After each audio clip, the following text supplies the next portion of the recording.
25장 열처녀 이야기. 하나님 나라는 등잔을 들고 신랑을 맞으러 나간 열처녀와 같다. 다섯은 미련하고 다섯은 똑똑했다. 미련한 처녀들은 여분의 기름이 없이 등잔만 가져갔다. 똑똑한 처녀들은 등잔에 넣을 기름을 병에 담아 가져갔다. 예정된 시간에 신랑이 오지 않자 그들은 모두 잠이 들었다. 한밤중에 누군가 소리쳤다. 그가 왔다. 신랑이 왔다. 나가서 그를 맞아라. 열처녀는 일어나 등잔을 준비했다. 미련한 처녀들이 똑똑한 처녀들에게 말했다. 우리 등잔이 꺼지려고 하니 기름을 좀 빌려다오. 똑똑한 처녀들이 대답했다. 다 같이 쓰기에는 부족할 것 같으니 가서 사거라. 미련한 처녀들이 기름을 사러 나갔다. 그런데 그 사이에 신랑이 온 것이다. 신랑을 맞으려고 그곳에 있던 사람들은 모두 결혼잔치에 들어갔고 문이 잠겼다. 한참 후에 미련한 처녀들이 와서 문을 두드리며 말했다. 주님, 우리가 왔습니다. 들여보내주십시오. 그가 대답했다. 너희가 나를 아느냐? 나는 너희를 모른다. 그러니 깨어 있어라. 그가 언제 올지 모른다. 투자금 이야기. 천국은 또 장시간 여행을 떠나는 어떤 사람과 같다. 그는 종들을 한데 불러서 책임을 맡겼다. 그는 각자의 능력에 따라 한 종에게는 5천만 원을, 다른 종에게는 2천만 원을, 세 번째 종에게는 1,000만 원을 주고 떠났다. 첫 번째 종은 즉시 가서 일하여 주인의 투자금을 2배로 늘렸다. 두 번째 종도 똑같이 했다. 그러나 1,000만 원을 받은 종은 구덩이를 파고 그 속에 주인의 돈을 잘 묻어두었다. 오래 자리를 비운 끝에 새 종의 주인이 돌아와서 그들과 계산을 했다. 5천만 원을 받은 종은 투자금을 어떻게 2배로 늘렸는지 주인에게 설명했다. 주인이 그를 칭찬했다. 수고했다. 일을 잘했구나. 지금부터 내 동업자가 되어라. 2천만 원을 받은 종도 주인의 투자금을 어떻게 2배로 늘렸는지 설명했다. 주인이 그를 칭찬했다. 수고했다. 일을 잘했구나. 지금부터 내 동업자가 되어라. 1,000만 원을 받은 종이 말했다. 주인님, 제가 알기로 당신은 기준이 높고 경거망동을 싫어하며 최선을 요구하고 실수를 용납하지 않습니다. 저는 당신을 실망시킬까봐 두려워서 숨겨두기 적당한 곳을 찾아 돈을 잘 보관했습니다. 여기 1원 한 푼 축내지 않고 고스란히 가져왔습니다. 주인은 격노했다. 그것은 비참하게 사는 길이다. 그렇게 조심조심 살다니 한심하다. 내가 최선을 요구하는 줄 안다면 어째서 너는 최소한에도 못 미치는 행동을 했느냐. 적어도 그 돈을 은행에라도 맡겼더라면 내가 약간의 이자라도 받았을 게 아니냐. 1,000만 원을 빼앗아서 모험을 가장 많이 한 사람에게 주어라. 그리고 위험한 상황을 피해 안전에만 급급한 이 사람을 내쫓아라. 칠흑 같은 어둠 속에 던져라. 양과 염소, 인자가 마침내 아름다운 광채를 바라며 모든 천사들과 함께 올 때에 그는 자기 영광의 보좌에 앉을 것이다. 모든 나라가 그 앞에 늘어설 그때에 그는 마치 목자가 양과 염소를 구분하여 양은 자기 오른편에 염소는 자기 왼편에 두는 것처럼 사람들을 구분할 것이다. 그때 왕이 자기 오른편에 있는 사람들에게 말할 것이다. 내 아버지께 복받은 사람들아 들어오너라. 이 나라에서 너희가 받을 것을 받아라. 창세 이후로 너희를 위해 준비된 것이다. 그 이유는 이렇다. 내가 배고플 때 너희가 내게 먹을 것을 주었고 내가 목마를 때 너희가 내게 마실 것을 주었고 내가 집이 없을 때 너희가 내게 방을 주었고 내가 떨고 있을 때 너희가 내게 옷을 주었고 내가 병들었을 때 너희가 내게 문병을 왔고 내가 감옥에 갇혔을 때 너희가 내게 면회를 왔다. 그러면 그 양들이 말할 것이다. 주님, 무슨 말씀이십니까? 언제 우리가 주님이 배고프신 것을 보고 먹을 것을 드렸고 목마른 것을 보고 마실 것을 드렸습니까? 언제 우리가 주님이 아프시거나 감옥에 갇힌 것을 보고 가배었습니까? 그러면 왕이 말할 것이다. 내가 중대한 진리를 말한다. 너희가 무시당하거나 남이 알아주지 않는 사람한테 그런 일 하나라도 하면 너희는 바로 나한테 한 것이다. 이어서 왕이 자기 왼편에 있는 염소들을 보고 말할 것이다. 이 무익한 염소들아, 나가거라. 너희는 지옥불 말고는 아무짝에도 쓸모가 없다. 그 이유를 묻는다면 이렇다.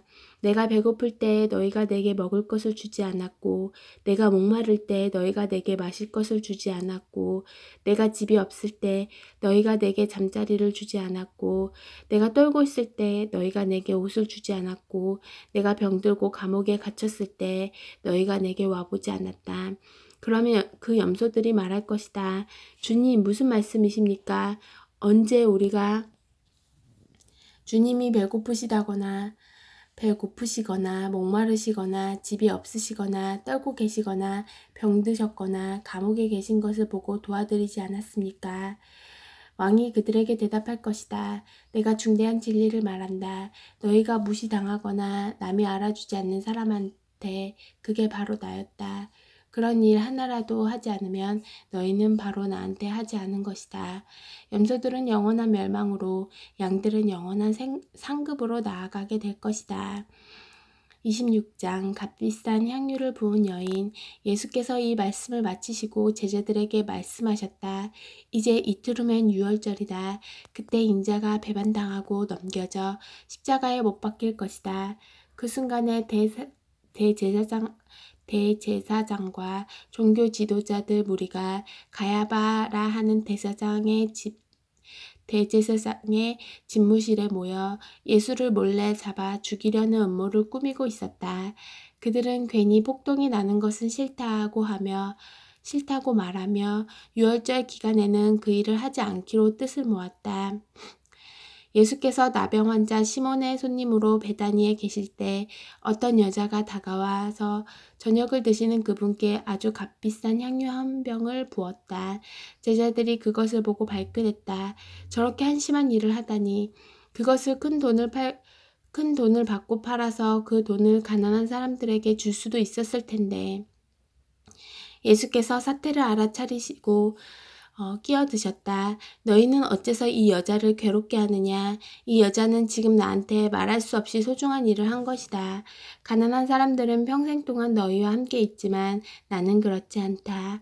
이 여자가 내 몸에 향유를 부은 것은 내게 기름을 부어 내 장례를 준비한 것이다. 내가 분명히 말한다. 온 세상에 메시지가 전파되는 곳마다 지금 이 여자가 한 일도 기억되고 기려질 것이다. 그때 12 제자 가운데 하나인 가롯 유다라는 자가 대제사장 무리에게 가서 말했다. 그를 당신들에게 넘겨주면 얼마나 주겠소? 그들은 은화 30개에 합의했다. 그때부터 유다는 예수를 넘겨줄 적당한 기회를 노렸다. 인자를 배반할 자. 무교절 첫날에 제자들이 예수께 와서 말했다. 우리가 어디서 유월절 식사를 준비하기 원하십니까? 예수께서 말씀하셨다. 시내로 들어가 한 남자한테 가서 선생님께서 내 때가 다 되었으니 나와 내 제자들이 내 집에서 유월절 식사를 지키고자 한다고 말하여라. 제자들은 정확히 예수께서 지시한 대로 유월절 식사를 준비했다. 해가 진 후에 예수와 12 제자가 식탁에 둘러앉았다. 식사 중에 예수께서 말씀하셨다. 괴롭지만 너희에게 중요한 말을 해야겠다. 너희 가운데 한 사람이 음모를 꾸미는 세력에게 나를 넘겨줄 것이다. 그들이 소스라치게 놀라서 한 사람씩 돌아가며 묻기 시작했다. 저는 아니겠죠, 주님? 예수께서 대답하셨다.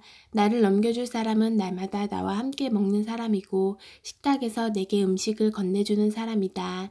인자가 배반당할 것이 성경에 기록되어 있으니 이것이 전혀 뜻밖의 일은 아니다. 그러나 인자를 배반하여 넘겨줄 그 사람은 이 일을 하느니 차라리 태어나지 않았으면 좋았을 것이다. 그때 이미 배반자로 돌아선 유다가 말했다. 랍비님, 저는 아니겠죠? 예수께서 말씀하셨다. 유다야, 나를 속일 생각은 마라. 이것은 내 몸과 내 피다. 식사 중에 예수께서 빵을 들어 축복하시고 떼어서 제자들에게 주셨다. 받아서 먹어라. 이것은 내 몸이다. 또 잔을 들어 하나님께 감사하신 후에 그들에게 주셨다. 너희 모두 이것을 마셔라. 이것은 내 피다. 죄를 용서하려고 많은 사람들을 위해 붓는 하나님의 새 언약이다. 내 아버지의 나라에서 너희와 함께 마실 새날까지 내가 이 잔으로 다시는 포도주를 마시지 않을 것이다. 그들은 찬송을 부르고 곧장 올리브산으로 갔다. 겟셋마네 동산에서 기도하시다. 그때 예수께서 제자들에게 말씀하셨다. 이 밤이 다하기 전에 내게 벌어지는 일 때문에 너희가 넘어지고 말 것이다. 성경은 이렇게 말한다. 내가 목자를 치리니 양들이 허둥지둥 흩어질 것이다. 그러나 내가 살아난 뒤에는 너희 목자인 내가 너희보다 먼저 앞장서서 갈릴리로 갈 것이다. 베드로가 불쑥 끼어들었다. 주님 때문에 다른 사람들이 다 넘어진다 해도 저는 그러지 않겠습니다. 예수께서 말씀하셨다. 너무 자만하지 마라. 바로 오늘 밤 수탉이 새벽을 알리기 전에 내가 나를 3번 부인할 것이다. 베드로가 우겼다. 주님과 함께 죽는 한이 있어도 절대로 주님을 부인하지 않겠습니다. 다른 제자들도 모두 똑같이 말했다. 그러고 나서 예수께서 그들과 함께 겟세마네라는 동산으로 가서 제자들에게 말씀하셨다. 내가 저기 가서 기도하는 동안에 너희는 여기 있어라. 베드로와 세베대의 2 아들을 데리고 가시면서 예수께서는 심히 괴로워 슬픔에 잠겼다. 예수께서 말씀하셨다. 이 슬픔이 내 생명을 꺾어버리는구나. 여기서 나와 함께 깨어 있어라. 예수께서 조금 더 나아가 얼굴을 땅에 대고 기도하셨다. 내 아버지, 다른 길이 있거든 나를 여기서 벗어나게 해주십시오. 그러나 내가 원하는 대로 하지 마시고 아버지께서 원하는 대로 행하십시오. 아버지께서 원하시는 것이 무엇입니까? 예수께서 돌아와 보니 제자들이 곤히 잠들어 있었다. 예수께서 베드로에게 말씀하셨다. 단 1시간도 나와 함께 견딜 수 없더냐? 깨어 있어라. 위험에 처한 줄도 모른 채 유혹에 빠지는 일이 없도록 기도하여라.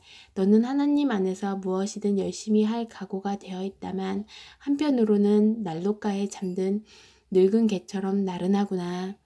예수께서 2번째로 그들을 떠나서 다시 기도하셨다. 내 아버지, 이 잔을 마지막 한 방울까지 마시는 것 외에 다른 길이 없다면 나는 각오가 되어 있습니다. 아버지 방법대로 하십시오. 예수께서 돌아와 보니 이번에도 제자들이 곤히 잠들어 있었다. 도저히 눈이 떠지지 않았던 것이다. 예수께서 이번에는 그들을 자도록 두시고 3번째로 가서 기도하시되 똑같은 말씀으로 마지막으로 한 번 더 기도하셨다. 예수께서 돌아와 말씀하셨다. 밤새도록 자려느냐? 내 때가 되었다. 인자가 죄인들의 손에 넘어간다.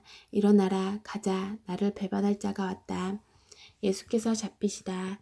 예수의 입에서 그 말이 채 떨어지기가 무섭게 12제자 가운데 하나인 유다가 나타났다. 그 곁에는 대제사장과 종교 지도자들이 보낸 무리가 칼과 몽둥이를 들고 함께 있었다. 배반자는 그들과 암호를 짜두었다. 내가 입맞추는 사람이 바로 그자니 그를 잡으십시오. 그를 잡으시오. 그는 곧장 예수께 가서 라삐님 안녕하십니까? 하고 인사하며 그분께 입을 맞추었다. 예수께서 말씀하셨다. 친구여, 이 무슨 짓이냐? 그러자 무리가 달려들어 그분을 붙잡아 거칠게 다루었다. 예수와 함께 있던 사람들 가운데 하나가 칼을 뽑아 휘둘러서 대제사장의 종의 귀를 잘라버렸다. 예수께서 말씀하셨다. 그 칼을 도로 꽂아라. 칼을 쓰는 자는 다 칼로 망하는 법이다. 내가 당장이라도 내 아버지께 청하여서 전투태세를 갖춘 천사 12중대를 여기로 오게 할 수 있다는 것을 너희는 모르느냐? 하지만 내가 그렇게 하면 이런 일이 일어나야 한다고 한 성경 말씀이 어떻게 이루어지겠느냐. 그런 다음 예수께서 무리에게 말씀하셨다. 내가 위험한 범죄자라도 되는 것처럼 칼과 몽둥이로 나를 잡으러 오다니 이게 무슨 짓이냐. 내가 날마다 성전에 앉아서 가르쳤지만 너희는 내게 손 하나 대지 않았다. 너희가 이렇게 한 것은 예언자의 글을 확증하고 성취하기 위해서다. 그때 제자들이 모두 황급히 달아났다. 유대 의회 앞에 서시다. 예수를 잡은 무리가 그분을 대제사장 가야바 앞으로 끌고 갔다. 거기에 종교학자와 지도자들이 모여 있었다. 그들이 대제사장의 안뜰에 이를 때까지 베드로는 안전한 거리를 두고 뒤따라갔다. 그는 하인들 틈에 스며시 섞여서 일이 어떻게 되는지 지켜보았다. 대제사장의 대제사장들은 예수께 사형을 선고하기 위해 유대 의회와 공모해 그분을 고발할 죄목을 꾸며 내려고 했다. 그러나 많은 사람들이 나서서 줄줄이 거짓 증언을 내놓는데도 믿을 만한 것이 하나도 없었다. 마침내 두 사람이 나와서 이렇게 고발했다. 그는 내가 하나님의 성전을 헐고 사흘 만에 다시 지을 수 있다고 했습니다. 대제사장이 일어서서 말했다. 이 증언에 대해 너는 뭐라고 말하겠느냐? 예수께서 침묵하셨다. 그러자 대제사장이 말했다. 내가 살아계신 하나님의 권세로 너에게 명한다. 내가 하나님의 아들 메시아인지 말하여라. 예수께서 짧게 말씀하셨다. 내가 그렇게 말했다. 그러나 그것이 전부가 아니다. 조만간 내 눈으로 직접 보게 될 것이다. 전능하신 분의 오른편에 앉은 이자가 하늘 구름을 타고 올 것이다. 그 말에 대제사장이 흥분해서 자기 옷을 찢으며 소리쳤다. 이자가 하나님을 모독했소. 그를 고발할 증인이 무슨 필요가 있겠소. 그가 하나님을 모독하는 것을 여러분이 다 들었소. 여러분은 이 신성 모독을 그냥 두고 볼 셈이오? 그들이 일제히 말했다. 사형입니다. 그 정도라면 사형 선고가 마땅합니다. 그러자 사람들이 예수의 얼굴에 침을 뱉고 그분을 주먹으로 쳤다. 그들은 그분을 때리면서 조롱했다. 예언해봐라 메시아야. 이번에 너를 친 사람이 누구냐? 베드로가 예수를 부인하다. 그동안 베드로는 안뜰에 앉아 있었다. 한 여종이 그에게 다가와 말했다. 당신도 갈릴리 사람 예수와 함께 있지 않았나요? 그곳에 있는 모든 사람 앞에서 베드로는 부인했다. 당신이 무슨 말을 하는지 모르겠소. 그가 문 쪽으로 가니 또 다른 사람이 옆에 있는 사람들에게 말했다. 이 사람도 나사렛 예수와 함께 있었소. 베드로는 다시 한번 부인하며 맹세까지 더했다. 맹세하지만 나는 그 사람을 본 적도 없소. 잠시 후에 몇몇 구경꾼들이 베드로에게 다가왔다. 너도 그들 가운데 하나가 틀림없다. 내 사투리를 보면 안다. 그러자 베드로는 너무 두려워서 저주하며 말했다. 나는 그 사람을 모르오. 바로 그때 수탉이 울었다. 베드로는 수탉이 울기 전에 네가 나를 3번 부인할 것이다 라고 하신 예수의 말씀이 생각났다. 그는 밖으로 나가서 하염없이 흐느껴 울고 또 울었다. 27장 유다의 자살. 동틀 무렵 모든 대제사장과 종교 지도자들이 모여서 예수를 죽일 모의를 마무리 지었다. 그들은 예수를 결박해서 총독 빌라도에게 끌고 갔다. 예수를 배반한 유다는 그분에게 유죄 판결이 내려진다는 것을 알았다. 양심의 가책을 이길 수 없었던 그는 은화 30개를 대제사장들에게 돌려주며 말했다. 내가 죄를 지었소. 내가 죄 없는 사람을 배반했소. 그러나 그들이 말했다. 우리 알 바가 아니다. 그것은 너의 문제다. 유다는 은화를 성전 안에 던지고 떠났다. 그는 밖으로 나가서 목을 메어 죽었다. 대제사장들이 은화를 집어들었으나 그것을 어떻게 처리해야 할지 막막했다. 살인의 대가로 받은 이 돈을 성전에 헌금으로 바치는 것은 옳지 않소. 그들은 그 돈으로 토기장이의 밭을 사서 노숙자의 묘지로 쓰기로 결정했다. 그래서 그 밭에 살인의 밭이라는 이름이 붙었고 지금까지도 그렇게 불리고 있다. 그리하여 예레미야의 말이 현실이 되었다. 그들이 은화 30개, 이스라엘 자손이 값을 매긴 이의 몸값을 받아서 그것으로 토기장이의 밭을 샀다. 그들은 자신들도 모르게 하나님의 지시에 정확히 따랐던 것이다. 빌라도에게 사형 선고를 받으시다. 예수께서 총독 앞에 서자 총독이 물었다. 내가 유대인의 왕이냐? 예수께서 말씀하셨다. 내가 그렇게 말하면 그렇다. 그러나 대제사장과 종교 지도자들이 맹렬하게 고발을 퍼부을 때 예수께서는 아무 말씀도 없으셨다. 빌라도가 예수께 물었다. 저 긴 고발 목록이 들리느냐? 뭐라고 말해야 하지 않겠느냐? 예수께서는 침묵을 지킬 뿐 그 입으로 한마디 말도 하지 않으셨다. 그것은 총독에게 아주 깊은 인상을 남겼다. 명절 중에는 무리가 지명하는 죄수 하나를 총독이 사면해 주는 오랜 관례가 있었다. 때마침 예수 바라바라 하는 악명 높은 죄수가 감옥에 수감되어 있었다. 빌라도가 무리 앞에서 말했다. 여러분은 내가 어떤 죄수를 놓아주기를 원하오? 예수 바라바요? 아니면 그리스도라 하는 예수요? 빌라도는 그들이 예수를 자기에게 넘긴 것이 순전히 악의에서 비롯된 일임을 알고 있었다. 재판이 아직 진행 중일 때 빌라도의 아내가 말을 전해왔다. 이 고귀한 사람을 재판하는 일에 상관하지 마세요. 내가 그 사람 꿈으로 밤새 뒤숭숭했습니다. 한편 대제사장과 종교 지도자들은 무리를 부추겨 바라바의 사면과 예수의 처형을 요구하도록 했다. 총독이 물었다. 여러분은 내가 두 사람 가운데서 누구를 놓아주기를 원하오? 그들이 말했다. 바라바요. 그럼 그리스도라 하는 예수는 내가 어떻게 하면 되겠소? 그들이 일제히 소리쳤다. 십자가에 못 박으시오. 그가 따졌다. 무슨 제목 때문이요? 그러나 그들은 더 크게 소리쳤다. 십자가에 못 박으시오.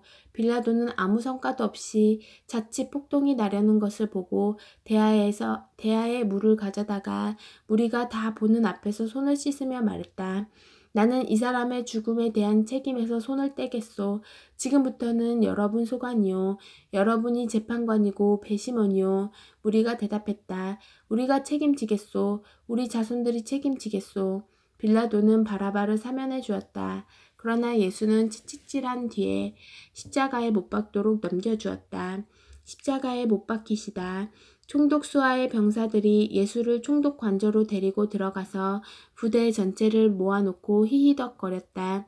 그들은 예수의 옷을 벗기고 빨간색 긴 겉옷을 입혔다. 그리고 가시나무로 엮은 왕관을 그분 머리에 씌웠다. 그들은 그분의 권위를 인정한답시고 오른손에 홀처럼 막대기를 쥐어주었다.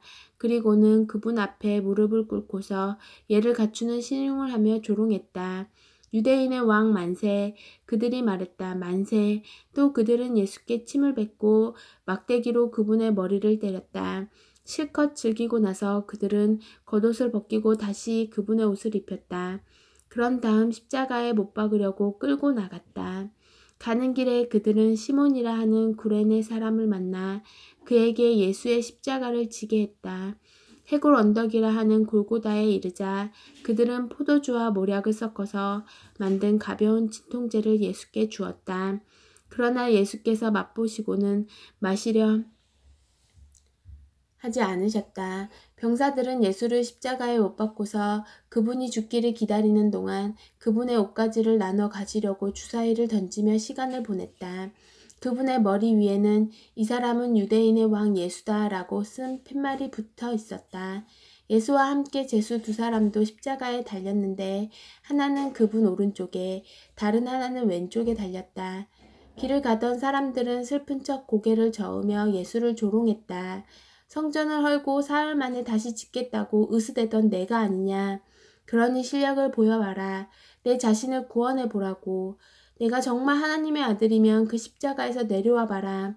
바로 그 자리에서 대제사장들도 종교학자와 지도자와 나머지 사람들과 어울려 신나게 그분을 비웃었다. 그가 다른 사람은 구원하더니 자기는 구원하지 못하는군. 이스라엘의 왕이라고? 그럼 그 십자가에서 내려와 보시지. 그러면 우리가 다 믿을 텐데. 하나님을 철석같이 믿더니만 어디 하나님이 이제 자기 아들을 구해주시나 보자. 그야 하나님이 원하셔야 되겠지만 이제는 자칭 하나님의 아들이 아니었나? 예수와 함께 십자가에 못 박힌 두 죄수까지도 조롱에 가세했다. 정오부터 3시까지 온 땅이 어두워졌다. 오후 중반쯤에 예수께서 깊은 데서부터 신음하며 큰 소리로 부르짖으셨다. 엘리 엘리 라마 사박다니. 이 말은 나의 하나님 어찌하여 나를 버리셨습니까? 라는 뜻이다. 곁에서 그 말을 들은 몇몇 사람들이 이 사람이 엘리야를 부른다 하고 말했다. 그 가운데 한 사람이 달려가서 손뭉치를 신 포도주에 적셔서 장대에 달아 올려 그분께 마시게 했다. 다른 사람들은 그렇게 서두를 것 없다. 엘리야가 와서 그를 구해주나 보자 하고 놀려댔다. 그러나 예수께서 다시 한번 크게 소리 지르시고 숨을 거두셨다. 그 순간 성전의 휘장이 위에서부터 아래까지 둘로 찢어졌다. 지진이 일어나서 바위들이 갈라져 산산조각 났다. 그뿐 아니라 무덤들이 열리면서 무덤 속에 자고 있던 많은 믿는 이들의 몸이 살아났다. 예수께서 부활하신 후에 그들은 무덤을 떠나 거룩한 도성에 들어가서 많은 사람들에게 나타나 보였다. 경비대장과 그와 함께 있던 사람들은 지진과 그 밖에 일어난 일을 보고는 몹시 두려웠다. 그들은 말했다. 이 사람은 하나님의 아들이 틀림없다. 또한 많은 여자들이 멀리서 지켜보고 있었는데 그들은 예수를 섬기려고 갈릴리에서부터 그분을 따라온 사람들이었다. 그들 가운데는 막달라 마리아, 야고보와 요셉의 어머니 마리아, 세베대의 두 아들의 어머니도 있었다. 무덤에 묻히시다. 그날 오후 늦게 예수의 제자인 아리마대 출신의 한 부자가 왔다. 그의 이름은 요셉이었다. 그는 빌라도에게 가서 예수의 시신을 거두게 해달라고 청했다. 빌라도는 그의 청을 들어주었다. 요셉은 시신을 가져다가 깨끗한 세마포에 싸서 최근에 바위를 깎아서 만든 자신의 새 무덤에 모셔두고 큰 돌을 굴려 입구를 막고 나서 그곳을 떠났다. 그러나 막달라 마리아와 다른 마리아는 남아서 무덤이 잘 보이는 곳에 앉아 있었다. 해가 진 후에 대제사장과 바리새인들이 빌라도에게 면회를 청했다. 그들은 말했다. 총독님, 저 거짓말쟁이가 살아있을 적에 내가 사흘 후에 다시 살아날 것이다 하던 말이 이제야 생각났습니다. 사흘째 되는 날까지 무덤을 봉인해야 되겠습니다. 그의 제자들이 와서 시체를 훔쳐가서는 그가 죽은 자들 가운데서 살아났다고 하면서 떠들고 다닐 가능성이 높습니다. 그렇게 되면 우리의 처지가 전보다 더 곤란해집니다. 나중 속임수가 처음 속임수보다 더 해를 끼칠 수 있습니다. 빌라도가 그들에게 말했다. 당신들에게 경비대가 있을 것 아니오. 가서 힘껏 지키도록 하시오. 그들은 나가서 돌을 봉인하고 경비병을 세워 무덤을 단단히 지켰다. 아멘.